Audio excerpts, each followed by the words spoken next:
Hello అండి. Welcome back to ప్రార్థన YouTube channel అండి. మనం 5th class, 9th lesson, 10th lesson ఇప్పుడు కంప్లీట్ చేసుకుందాం. లేట్ చేయకుండా క్లాస్‌లోకి వెళ్ళిపోదాం. చూడండి, వాతావరణం, గాలి 9th లెసన్. వీచే గాలి. మన చుట్టూ గాలి ఉంది. మన ఇళ్లలో, ఖాళీ స్థలాల్లో, పంట పొలాల్లో అంతటా గాలి ఉంటుంది. కానీ గాలి మనకు కనబడదు. గాలి ఎన్నో అద్భుతాలు చేస్తుంది. వర్షాన్నిస్తుంది, చలిని తెస్తుంది, వేడిగా వీస్తుంది. గాలి చూడండి ఎటు నుంచి వీస్తుందో చెప్పండి అని. తూర్పు, పడమర, ఉత్తరం, దక్షిణం. పిక్చరు చూడండి. ఇక్కడ భూమి ఆకర్షణ శక్తి, భ్రమణము, భూపరిభ్రమణాల వలన గాలి నిరంతరం కదులుతూ ఒక ప్రదేశం నుండి మరొక ప్రదేశానికి వీస్తూ ఉంటుంది. గాలి ఎట్లా కదులుతుంది అంటే భూమి ఆకర్షణ శక్తి, భూభ్రమణము, భూపరిభ్రమణాల వల్ల గాలి నిరంతరం ఒక ప్రదేశం నుంచి మరొక ప్రదేశానికి కదులుతూ ఉంటుంది, వీస్తూ ఉంటుంది. భూమిపైన గాలి పరిమాణం కొన్ని చోట్ల ఎక్కువగాను, మరికొన్ని చోట్ల తక్కువగాను ఉంటుంది. భూమి మొత్తం మీద గాలి అంతా ఒకే పరిమాణంలో ఉండదంట. కొన్ని చోట్ల ఎక్కువ ఉంటుంది, కొన్ని చోట్ల తక్కువ ఉంటుంది. గాలికి ఒత్తిడి, బరువు, ఖాళీ స్థలాన్ని ఆక్రమించుకోవడం మొదలైన ధర్మాలు ఉంటాయి. గాలికి ఒత్తిడి ఉంటుంది, గాలికి బరువు ఉంటుంది, గాలి ఖాళీ స్థలాన్ని ఆక్రమించుకుంటుంది. ఇట్లాంటి ధర్మాలన్నీ గాలికి ఉంటాయి. వాతావరణం నెక్స్ట్. మన భూమి చుట్టూ గాలి ఒక దుప్పటిలాగా ఆవరించి ఉంది. ఈ పొరనే వాతావరణం అంటాం. వేడిమి, మేఘాలు, గాలిలో తేమ, ఒత్తిడి మొదలగు విషయాల ద్వారా వాతావరణ స్థితి ఎలా ఉందో తెలుసుకోవచ్చు. వాతావరణ స్థితి ఎట్లా ఉందో ఎట్లా తెలుసుకోవచ్చు అంటే వేడిమి, మేఘాలు, గాలిలోని తేమ, ఒత్తిడి మొదలగు విషయాల వలన వాతావరణం ఏ స్థితిలో ఉందో తెలుసుకోవచ్చు. ప్రతిరోజు మీరు దూరదర్శన్లో, రేడియోలో లేదా వార్తాపత్రికల్లో వాతావరణ వివరాలు వింటూనే ఉంటారు, చూస్తూనే ఉంటారు. అయితే వాతావరణం రోజు ఒకేలా ఉంటుందా, మారుతూ ఉంటుందా? మీకు వారం రోజుల ముందు వాతావరణం ఎలా ఉందో గుర్తుందా? వేడిగా ఉందా, చల్లగా ఉందా, గాలి వీస్తోందా లేదా మేఘావృతమై ఉందా? వాతావరణం ఎప్పుడు ఒకే రకంగా ఉండదు అని చెప్తున్నారు. పిక్చర్స్ ఇచ్చిర్రు. కారు మబ్బులతో ఉండే వాతావరణం, ఎండగా ఉన్నప్పుడు, వర్షం పడుతున్నప్పుడు, వడగళ్ళ వాన పడుతున్నప్పుడు. గాలి తూర్పు నుంచి పశ్చిమ దిశగా వీస్తే ఆ యారో. గాలి పడమర నుండి తూర్పు దిశగా వీస్తే 6th దాంట్లో ఉన్న యారో. గాలి దక్షిణం నుండి ఉత్తరం దిశగా వీస్తే 7th యారో. గాలి ఉత్తరం నుండి దక్షిణం దిశగా వీస్తే 8th యారో. చలిగా ఉంటే వేడి మంట ఎందుకు వేసుకుంటాం? చలిగా ఉన్నప్పుడు.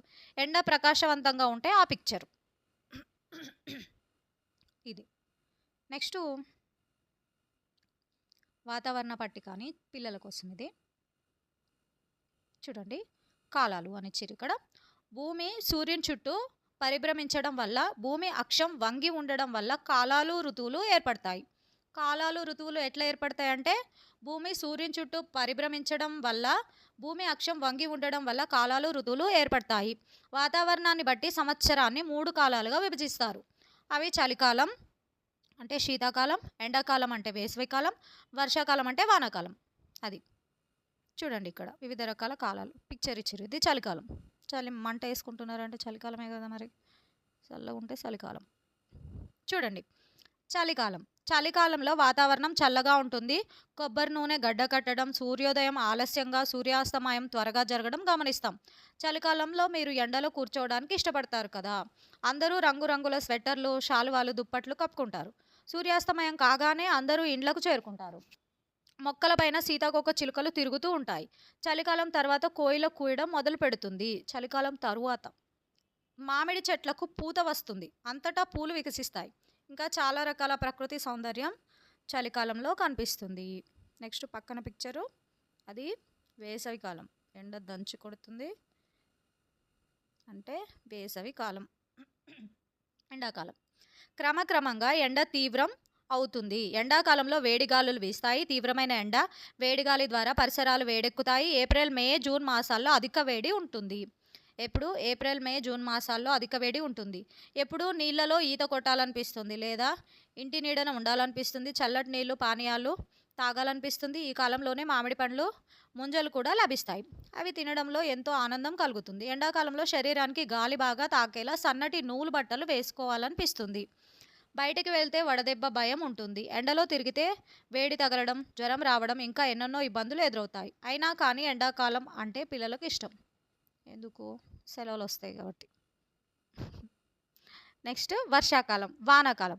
వానాకాలం అనగానే దట్టమైన మేఘాలు, వానలు, ఉరుములు, మెరుపులు, వరదలు, కాగితం పడవలు, రెయిన్ కోట్లు, గొడుగులు, వానపాములు ఇలా ఎన్నెన్నో గుర్తుకొస్తాయి. వానాకాలంలో ఆకాశం మేఘావృతం అవుతుంది. మేఘాలు గర్జిస్తాయి, మెరుపులు మెరుస్తాయి, వర్షాలు కురుస్తాయి. గుంటలు నీటితో నిండుతాయి, నెమళ్ళు నాట్యం చేస్తాయి, కప్పలు బెకబెకమని అరుస్తాయి. బావులు, చెరువులు, నదులు, కాలువలు నిండుతాయి, పచ్చని గడ్డి పెరుగుతుంది. వర్షంలో ఆడడం, కాగితం పడవలు నీళ్ళలో వదలడం పిల్లలకు ఆనందాన్ని ఇస్తుంది. జూలై, ఆగస్టు మాసాల్లో వర్షాలు ఎక్కువగా కురుస్తాయి. ఎప్పుడు ఎక్కువ వర్షాలు? July, August. సెప్టెంబర్ మాసానికి వర్షాలు తగ్గి క్రమంగా చలికాలం ప్రారంభం అవుతుంది. ఏ మాసానికి వర్షాలు తగ్గి చలికాలం ప్రారంభం అవుతుంది అంటే సెప్టెంబర్. వర్షం బాగా కురిస్తే పంటలు బాగా పండుతాయి, అందరూ ఆనందంగా ఉంటారు. వాతావరణం పొరలు చూడండి, ఇది ఇంపార్టెంట్. పిక్చర్ చూడండి. పిక్చర్ చూడండి. ఫస్ట్ ఉన్న పొర కింద, ఫస్ట్ ఉన్న పొర ట్రోపో ఆవరణం. ట్రోపో ఆవరణంలో ఏముంది? మేఘాలు ఉన్నాయి. నెక్స్ట్ పైన స్ట్రాటో ఆవరణం, విమానాలు పోతున్నాయి. ఏ ఆవరణం? స్ట్రాటో ఆవరణం. స్ట్రాటో ఆవరణం పైన మిసో ఆవరణం. మిసో ఆవరణం ఏంటి? ఉల్కలు అవి ఇవి వస్తున్నాయి. నెక్స్ట్ థర్మో ఆవరణం. థర్మో ఆవరణం స్పేస్. నెక్స్ట్ అంతటికి పైన ఎక్సో ఆవరణం. ట్రోపో, స్ట్రాటో, ట్రో ఫస్ట్, ట్రోపో, తర్వాతకి స్ట్రాటో, తర్వాతకి మిసో, థర్మో, ఎక్సో, పైన లాస్ట్కి ఉండేది ఎక్సో. ఓకేనా? గుర్తుపెట్టుకోండి. చూడండి, ఇక్కడ భూమిని ఆవరించి ఉండే గాలి పొరను వాతావరణం అంటారు. ఈ గాలిలో అనేక వాయువులు, దుమ్ము, ధూళి, నీటి ఆవిరి ఉంటాయి. గాలిలో ఏమేమి ఉంటాయి? అనేక వాయువులు, దుమ్ము, ధూళి, నీటి ఆవిరి ఉంటాయి. మేఘాలు గాలి వీయడం, తడి, పొడిదనం, చలి, ఎండ, వాన కురిసే అవకాశం మొదలైన అంశాల ఆధారంగా వాతావరణం గురించి చెప్పవచ్చు. వాతావరణం గురించి ఎట్లా చెప్తాం? మేఘాలు ఉంటే వర్షం వస్తుందని చెప్తాం. తడి వాతావరణం, ఎండ ఉంటే పొడి వాతావరణం, చలి, తడి వాతావరణం, ఇట్లా. చూడండి ఇక్కడ నెక్స్ట్ ఇంపార్టెంట్. భూ వాతావరణాన్ని ఉష్ణోగ్రతలలో ఉండే మార్పుల ఆధారంగా 5 పొరలుగా విభజించారు. అవి: ఫస్ట్ ట్రోపో ఆవరణం, 2 స్ట్రాటో ఆవరణం, 3 మిసో ఆవరణం, 4 థర్మో ఆవరణం, 5 ఎక్సో ఆవరణం. లాస్ట్కు ఉండేది ఎక్సో ఆవరణం. భూమికి అతి దగ్గరగా ఉన్న పొర ట్రోపో ఆవరణం. మనం ట్రోపో ఆవరణంలో ఉంటూ దానిలోని గాలిని పీలుస్తాము. చూడండి, మనం ఉండేది ఏంటిది? ట్రోపో ఆవరణం. మనం ట్రోపో ఆవరణంలో ఉండి దానిలోని గాలిని పీల్చుకుంటున్నామంట. నెక్స్ట్, వాతావరణంలోని ప్రతి అంశము ఈ పొరలో సంభవిస్తాయి. చూడండి, ఇక్కడ వర్షం వస్తున్న పిక్చర్ ఉంది కదా. ట్రోపో ఆవరణంలో ఎండ, వాన, చలి, ప్రతిదీ వాతావరణంలో జరిగే ప్రతి మార్పు ఏ ఆవరణంలో జరుగుతుంది? ట్రోపో ఆవరణంలోనే జరుగుతుంది. మనం ఎక్కడున్నాం? ట్రోపో ఆవరణంలోనే ఉన్నాము. నెక్స్ట్, ట్రోపో ఆవరణంలో భూమి నుండి పైకి పోయే కొలది ఉష్ణోగ్రత తగ్గుతుంది. ఉష్ణోగ్రత తగ్గుతుందంట. భూమి నుంచి పైకి పోయే కొలది, ట్రోపో ఆవరణంలో భూమి నుంచి పైకి పోయే కొలది ఉష్ణోగ్రత తగ్గుతుంది. వాతావరణం రోజంతా ఒకేలా ఉండదు, మారుతూ ఉంటుంది. కొన్నిసార్లు ఆకాశం మబ్బులతో, గాలిలో తేమతో ఉంటుంది, చల్లగాలి వీస్తూ ఉంటుంది. మరికొన్నిసార్లు పొడిగా ఉంటూ వేడిగాలి వీస్తూ ఉంటుంది. కొన్ని రోజులు వర్షం పడుతుంది, ఇంకొన్ని రోజులు వేడిమి పెరుగుతుంది. వాతావరణము సౌరశక్తి ద్వారానే వేడెక్కుతుంది. వాతావరణం ఎట్లా వేడెక్కుతుంది? సౌరశక్తి, సూర్యుడి వల్లనే వేడెక్కుతుంది. కానీ భూమి పైన అన్ని భాగాలు ఒకే పరిమాణంలో సౌరశక్తిని పొందలేవు. భూమి అంతా ఒకేసారి వేడెక్కదు. ధృవాల కన్నా భూమధ్య రేఖ ప్రాంతాలకు అధిక సౌరశక్తి లభిస్తుంది. భూమి యొక్క ధృవాలు అంచుల దగ్గర అంత వేడిగా ఉండదు. భూమధ్య రేఖ దగ్గరనే ఎక్కువ వేడిగా ఉంటుంది, తెలుసు కదా మనకి. చూడండి, భూమధ్య రేఖ ప్రాంతాలకు అధిక సౌరశక్తి లభిస్తుంది. ఉష్ణోగ్రతలలోని భేదాలు గాలి కదలటానికి, వాతావరణం ఏర్పడడానికి కారణమవుతాయి. ఈ ఉష్ణోగ్రతల్లోని భేదాలు దేనికి? గాలి కదలడానికి, వాతావరణంలో మార్పులకి కారణమవుతాయంట.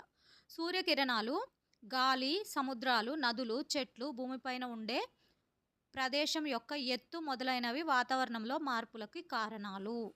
వాతావరణంలోని మార్పులకు ఏంటి కారణాలంట? సూర్యకిరణాలు, గాలి, సముద్రాలు, నదులు, చెట్లు, భూమిపైన ఉండే ప్రదేశం యొక్క ఎత్తు, ఇవన్నీ కూడా వాతావరణంలోని మార్పులకి కారణాలంట. నెక్స్ట్, గాలితో ఆటలు చిన్నపిల్లలకి. ఈ బుక్కే పిల్లలది కదా, చిన్న పిల్లలకి. టప్ టప్ అని కాగితంతో చేసుకుంటాం కదా, దాని గురించి ఇచ్చారు ఇక్కడ. నెక్స్ట్ చూడండి, ఇక్కడ గాలి వల్ల వాయించేవి, గాలి సహాయంతో.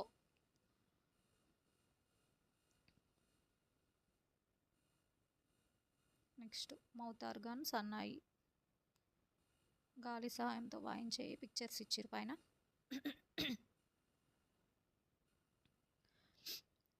సారీ, ఇక్కడ పిల్లలకి ఒక చిన్న ప్రయోగం ఇచ్చారు అంతే. ఇవన్నీ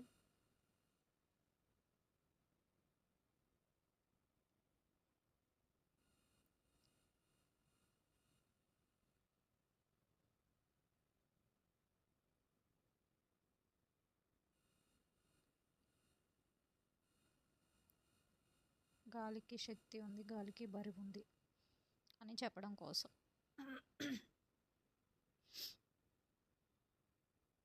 చూడండి, మీకు తెలుసా అని ఇచ్చారు కదా, ఇది చూడండి, ఇది ఇంపార్టెంట్ మనకి. గాలిలో అనేక వాయువులు ఉంటాయి. గాలిలో ముఖ్యంగా ఏమేమి ఉంటాయి? నత్రజని, ఆక్సిజన్, కార్బన్ డైఆక్సైడ్, నీటి ఆవిరి ఉంటాయి. ముఖ్యంగా నత్రజని, ఆక్సిజన్, కార్బన్ డైఆక్సైడ్, నీటి ఆవిరి ఉంటాయి. వీటికి రంగు, రుచి, వాసన ఉండదు. వాటికి రంగు, రుచి, వాసన ఉండదు కాబట్టి గాలికి కూడా రంగు, రుచి, వాసన ఉండదు. కావున గాలికి కూడా రంగు, రుచి, వాసన ఉండదు. ఈ వాయువులు కంటికి కనబడని చిన్న చిన్న రేణువుల రూపంలో ఉంటాయి కాబట్టి గాలి కూడా మనకి కంటికి కనిపించదు. గాలిలో ఎక్కువగా ఉండే వాయువు నత్రజని. గాలిలో నత్రజని, ఆక్సిజన్, కార్బన్ డైఆక్సైడ్, నీటి ఆవిరి ఉన్నప్పటికీ గాలిలో అధిక శాతం ఉండేది ఏంటిది అంటే నత్రజని. ఆ తర్వాత ఆక్సిజన్ ఎక్కువగా ఉంటుంది. ఫస్ట్ నత్రజనే, తర్వాతకి ఆక్సిజన్. కార్బన్ డైఆక్సైడ్ తక్కువగా ఉంటుంది గాలిలో. గాలిలో అధిక శాతం ఉండేది ఏంటిది అంటే ఆక్సిజన్ అని పెట్టద్దు, నత్రజని. దాని తర్వాతనే ఆక్సిజన్ ప్లేస్. అక్కడ ఆప్షన్లో నత్రజన్ లేకపోతే ఆక్సిజన్, అంతే. మొక్కలు, జంతువులు బతకడానికి గాలి అవసరం. అన్ని జంతువులు, మొక్కలు బతకడానికి గాలి అవసరం. గాలి లేకపోతే మొక్కలు, జంతువులు చనిపోతాయి. గాలిలో ఉన్న ఆక్సిజన్ జీవులు బతకడానికి సహాయపడుతుంది. అలాగే మొక్కలు ఆహారం తయారు చేసుకోవడానికి గాలిలోని కార్బన్ డైఆక్సైడ్ తీసుకొని ఆక్సిజన్ను వదులుతాయి. జంతువులు శ్వాసక్రియలో గాలిలోని ఆక్సిజన్ తీసుకొని కార్బన్ డైఆక్సైడ్ను వదులుతాయి. మొక్కలకి కార్బన్ డైఆక్సైడ్ అవసరం, మనకి ఆక్సిజన్ అవసరం. మొక్కలకి మనం కార్బన్ డైఆక్సైడ్ ఇస్తాం, అవి మనకు ఆక్సిజన్ ఇస్తాయి. చెట్లు ఎక్కువగా ఉన్న చోట తాజా గాలి ఉంటుంది. ఆక్సిజన్ నీటిలో కరుగుతుంది. నీటిలో నివసించే జంతువులు నీటిలో కరిగిన ఆక్సిజన్ను తీసుకుంటాయి. నీటిలో అవి బతుకుతున్నాయి అంటే నీటిలో కూడా ఆక్సిజన్ ఉంది కాబట్టి నీటిలో ఉన్న చేపలు, వివిధ జంతువులు బతుకుతున్నాయి. మరి నీటిలోకి ఆక్సిజన్ ఎట్లా వెళ్తుందంటే అది నీటిలో కూడా కరుగుతుంది. పక్షులు, జంతువులు, మనుషులు ఇలా ఎన్నో జీవించడానికి గాలి అవసరం. గాలి మనకు జీవనాధారం. గాలి వల్ల ఇంకా ఏ ఉపయోగాలు ఉన్నాయో చెప్పండి అని పిల్లలకి. కాలుష్యం, ఇది గాలి కాలుష్యం. వాహనాల పొగ, మంట, సిగరెట్టు, బీడి, చెత్త కాల్చడం, ఇవన్నీ గాలి కాలుష్యానికి కారణాలు.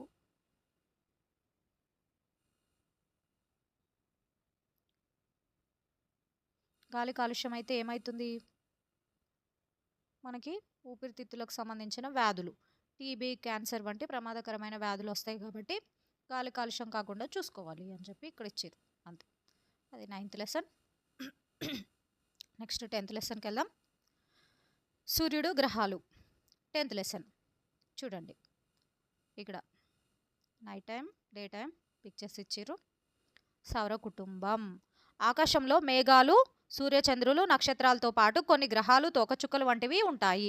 కొన్ని మన కంటికి కనబడతాయి, మరికొన్ని కనబడవు. రాత్రిపూట కనబడే మినుకు మినుకుమని ప్రకాశించే నక్షత్రాలన్నీ మన నుండి అనేక కోట్ల కిలోమీటర్ల దూరంలో ఉండడం వల్ల చిన్నవిగా కనబడతాయి. దాదాపు 500 మంది ప్రయాణికులు కూర్చుండే విమానం కూడా ఆకాశంలో ప్రయాణిస్తున్నప్పుడు మనకు ఎంతో చిన్నగా కనిపిస్తుంది.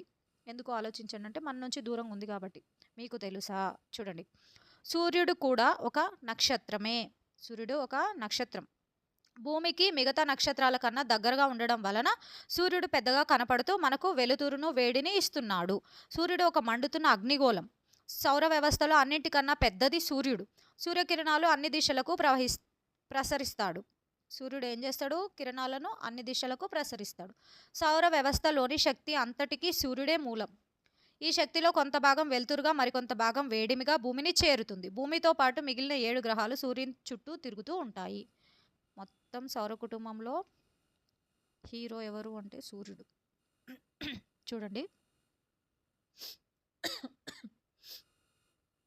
సూర్యుడు, బుధుడు, శుక్రుడు, భూమి, అంగారకుడు, గురుడు, శని, వరుణుడు,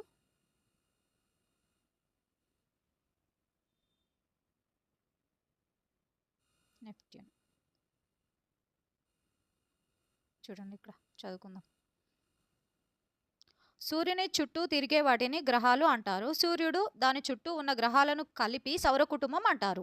బుధుడు, శుక్రుడు, భూమి, అంగారకుడు, గురుడు, శని, యురేనస్, నెప్ట్యూన్లు అనే 8 గ్రహాలు తన చుట్టూ తాను తిరుగుతూ సూర్యుని చుట్టూ తిరుగుతుంటాయి.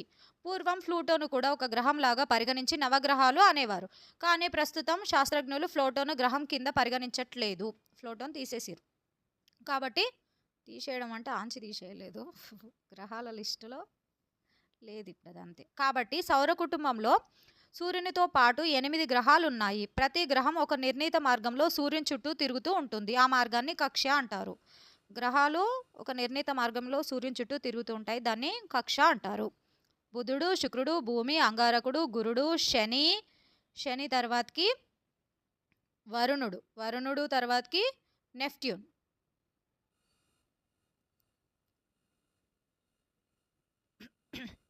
చూడండి, భూమి దాదాపు గుండ్రంగా, ఇక్కడ వరకు చెప్పుకున్నాం కదా, కక్ష్య అంటారు. గ్రహాలు తిరిగేదాన్ని కక్ష్య అంటారు. నెక్స్ట్ పగలు రాత్రి. చూడండి, ఆకాశాన్ని చూస్తున్న నిత్యకు కొన్ని సందేహాలు వచ్చాయి. రాత్రిపూట చీకటి ఎందుకు ఏర్పడుతుంది, పగలు రాత్రి ఎలా ఏర్పడతాయి? ఇక్కడ పిక్చర్ ఇచ్చారు చూడండి. సూర్యుడికి ఎదురున్న సైడ్ ఏమో వెలుతురు, వెనకాల ఉన్న వైపు చీకటి ఉంటుంది కాబట్టి. చూడండి, ఇక్కడ భూమి దాదాపు గుండ్రంగా బంతి ఆకారంలో ఉంటుంది. భూమి తన చుట్టూ తాను బొంగరంలా తిరగడం వలననే పగలు రాత్రి ఏర్పడతాయి. సూర్యుని వైపు ఉన్న భూభాగంలో పగలు, అవతలి వైపు ఉన్న భాగంలో రాత్రి ఉంటాయి. భూమి తన చుట్టూ తాను తిరగడమే భూభ్రమణం. భూమి తన చుట్టూ తాను తిరుగుతూ సూర్యుని చుట్టూ పరిభ్రమించడాన్ని భూపరిభ్రమణం అంటారు. భూభ్రమణం అంటే భూమి తన చుట్టూ తాను తిరగడం, పరిభ్రమణం అంటే సూర్యుని చుట్టూ తిరగడం. భూమికి ఒకసారి తన చుట్టూ తాను తిరిగి రావడానికి 24 గంటల సమయం పడుతుంది. దీనినే మనం ఒక రోజుగా పరిగణిస్తాము. ప్రతిరోజు సుమారు 12 గంటలు పగటి సమయం మరియు దాదాపు 12 గంటల రాత్రి సమయం ఉంటుంది. మొత్తం 24 గంటలు పడుతుంది భూమి తన చుట్టూ తాను తిరిగి రావడానికి. 24 గంటలల్లో ఒక 12 గంటలు సూర్యునికి ఎదురుగా ఉంటుంది కాబట్టి అది పగలు. మిగతా 12 గంటలు సూర్యునికి అవతలి వైపు వెళ్తుంది కాబట్టి అది రాత్రి. అది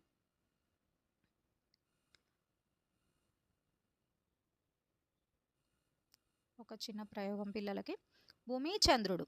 చూడండి, ఇక్కడ భూమి యొక్క సహజ ఉపగ్రహం చంద్రుడు. అంతరిక్షంలో ఒక గ్రహం చుట్టూ తిరిగే మరి ఒక ఖగోళ పదార్థాన్ని ఉపగ్రహం అంటారు. గ్రహం చుట్టూ తిరిగే ఉపగ్రహాలు. అయితే భూమి చుట్టూ చంద్రుడు ఒక క్రమబద్ధమైన కక్షలో తిరుగుతూ ఉంటాడు.